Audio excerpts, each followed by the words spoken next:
like there's a good amount of arm action, but I think this is a guy you could be looking at with, potentially four at worst plus pitches, who's like 6'4", 225, 230 when he's maxed out. Not really any glaring command concerns. I had him, I want to say 27th at my end of the season rankings last year. So I'm kind of already borderline top 25 with him.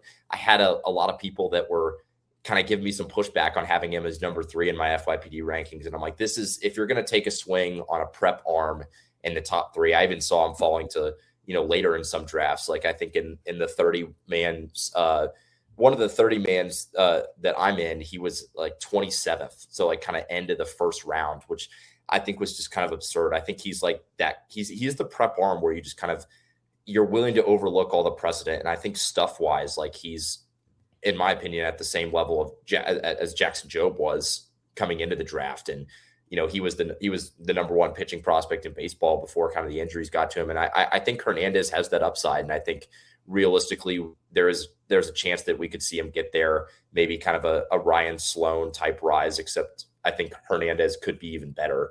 And I think that he could be in that number 1 overall pitching prospect discussion this time next year. Yeah, he definitely has higher potential than Sloan, I think, just For because sure. of the added velocity and some of the movement characteristics he has. I can't believe how good his command was. Like that's the most shocking thing was the 69% strike rate in his first professional start. Like that's absolutely ridiculous. So that's the most impressive thing to me.